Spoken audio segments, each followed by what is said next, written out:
ignorant slaves. Finally taken notice, have you? Of the power of mine.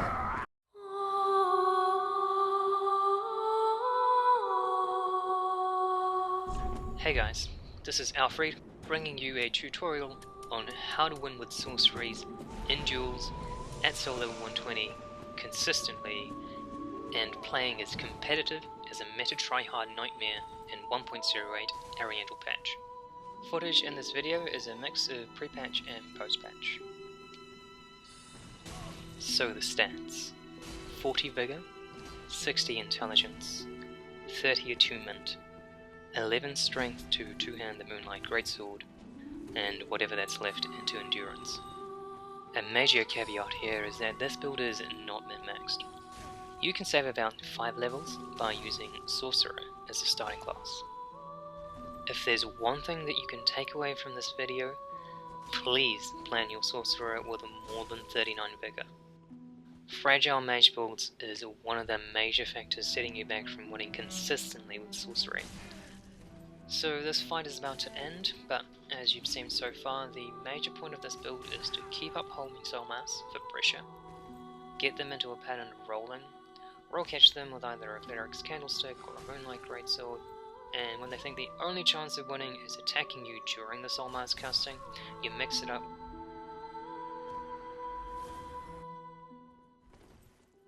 As for equipment, it's just the standard tryhard armor setup. Gives you about 20% absorption across the board except strike. For rings, hot swap the life ring +3 into Sun Princess ring, then into red tier, and make sure you have enough vitality to mid-roll with the red tier as it's quite heavy. The 3 other rings are staple and should not be changed. For weapons, Moonlight Greatsword for trading, Cleric's Candlesticks for straight sword moveset, and as well as a secondary catalyst. Blessed Cestus for regen, and Court Sorcerers for main catalyst. A note is that you can use the Cleric's Candlestick without faith requirements, and even though spell buff is reduced on screen, there is no actual reduction in damage. This may be patched in future. The only downside of using this equipment setup is that, well, the game will tell you that you can't use them, and you'll see me mess up some hot swaps because of that insufficient stat pop-up. This fight is coming to an end, and I used to have a lot of problems with short sword class weapons that kept up constant pressure. However, ever since I picked up Cleric's Candlesticks, all of the problems disappeared. One of the rationales about using Moonlight Greatsword with 11 strength is that the physical damage component is so little that there's no actual real difference in damage with insufficient strength. You can still swing it around fine and it will bounce off shields, but not really a problem because you're only going to use it one-handed to roll catch people. The main usage, as you can see here, is using it with the two-handed moveset and take advantage of the hyper armor to trade hits with a smaller weapon. So this is a uncut 15-minute clip of a gauntlet of undead matches to showcase the efficiency of it in the current arena.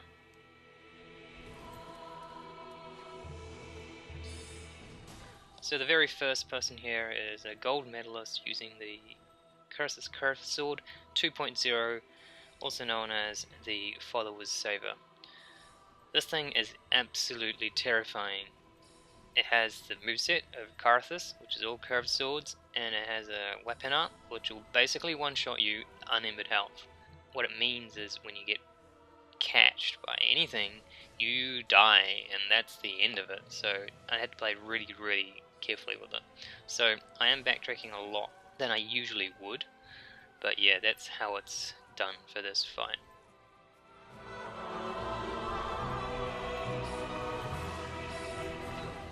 One of the best ways to use sorceries is to create patterns. I condition the opponent into thinking that I'm only going to cast Homing Soul Mass by spamming it over and over again, until at one point I know that he's going to expect it, I change it up and throw out a Great Soul Arrow. That's how you hit people with sorceries, because otherwise people can dodge sorceries for as long as they like.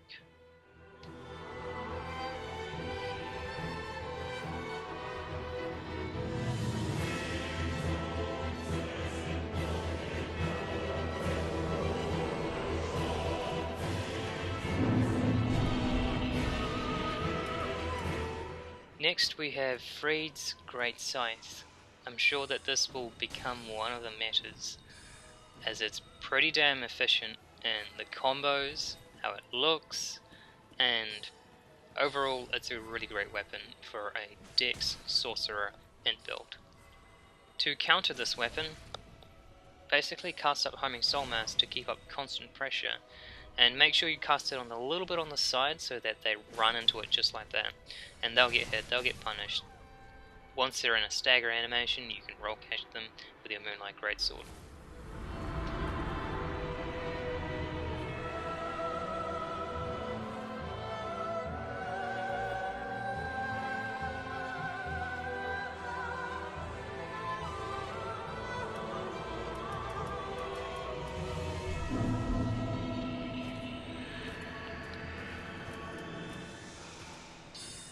Not every day that you see a Murakumo in Dark Souls 3.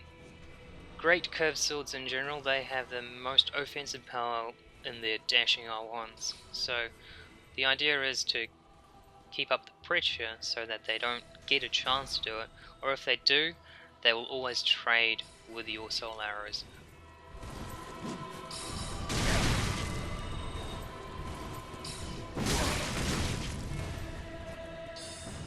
And pattern break here. My bad that I thought he'll die, forgot he had Tears of Denial. But with Homing Soulmass, the chip damage takes care of it.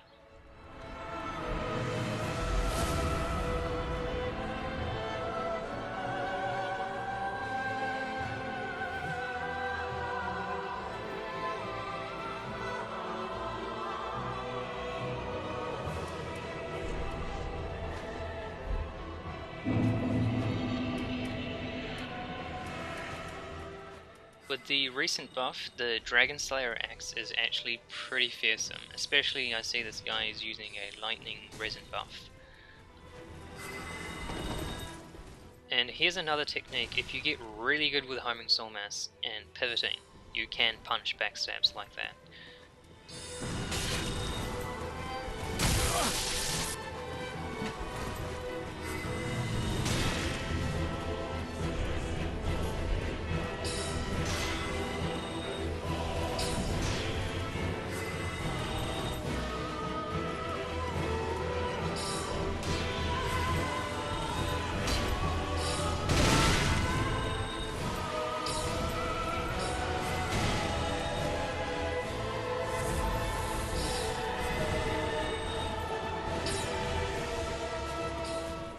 Here's the thing about arenas.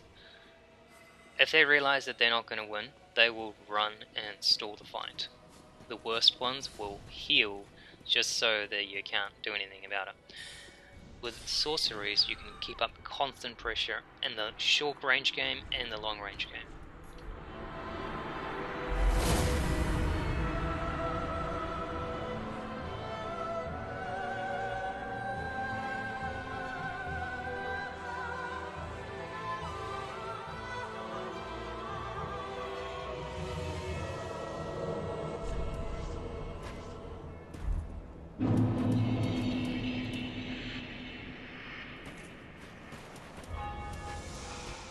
One of the kryptonites to this build is a fellow sorcerer.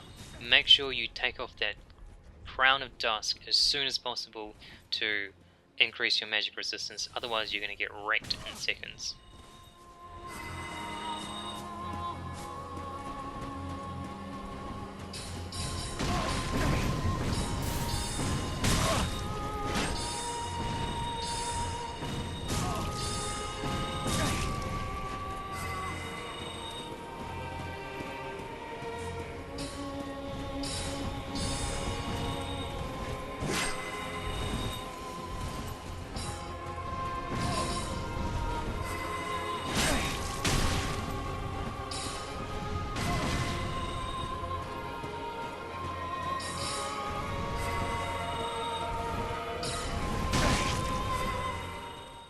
As you can see here, if they use crystal magic, it's generally too slow for them, and you can punish people all day using crystal magic.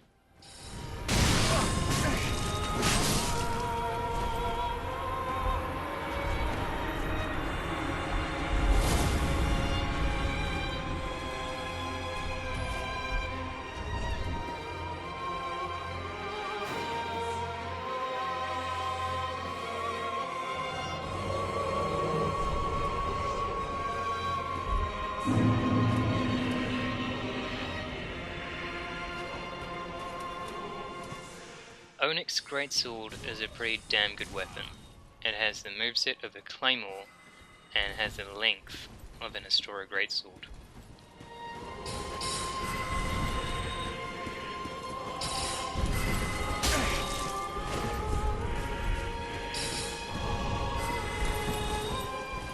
The counter to it, of course, is to punish whiffs, because their animation is too long and they'll get stuck in it.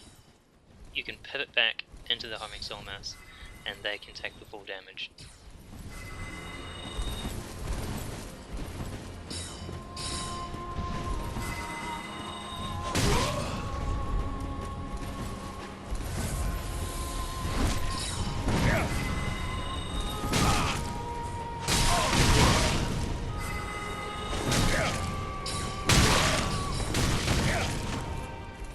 Condition the opponents into homing soul mass and punish their attempts to interrupt it by pattern breaking.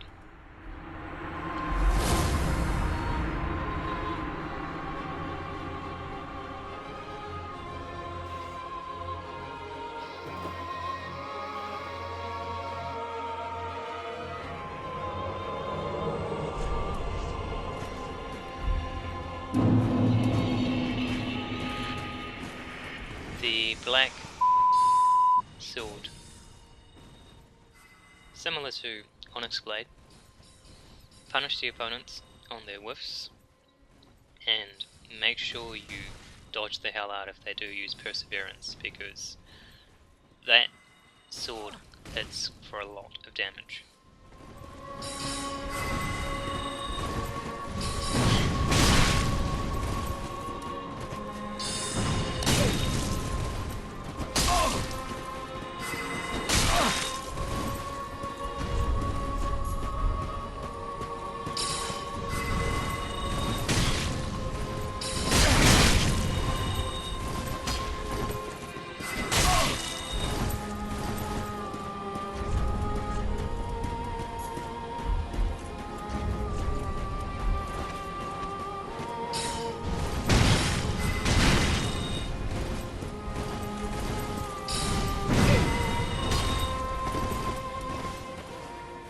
So one of the things that I noticed here is getting too roll happy, and that's when you get out your Moonlight Greatsword and just press R1s.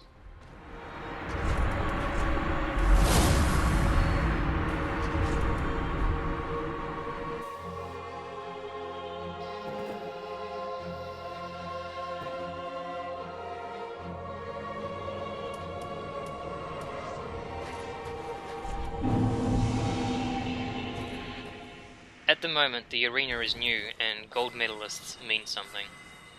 I believe the requirements of getting the gold medal is 35 consecutive wins.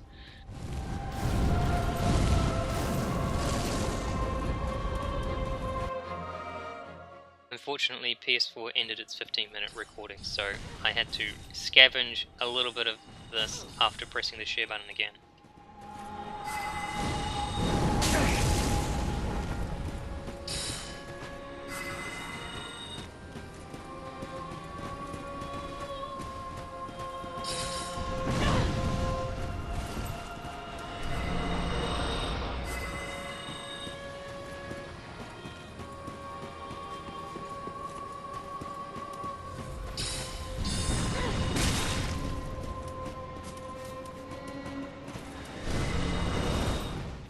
Nice thing about Great Soul Arrow, it's so fast. You can see the opponent casting pyromancies and trade with it.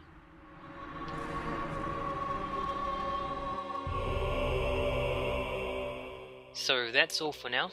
Hope this gave you some insight on how to be a tryhard with sorceries and win in PvP. In the next video, I'll be featuring other counters to meta weapons like Gargoyle Flame Spear and Washing Bowls. In addition, I'll include some footage of how to counter this build, and under what circumstances this sorcery build just gets demolished. Spoiler alert, it has to do with glorious Nippon Steel. So, until next time.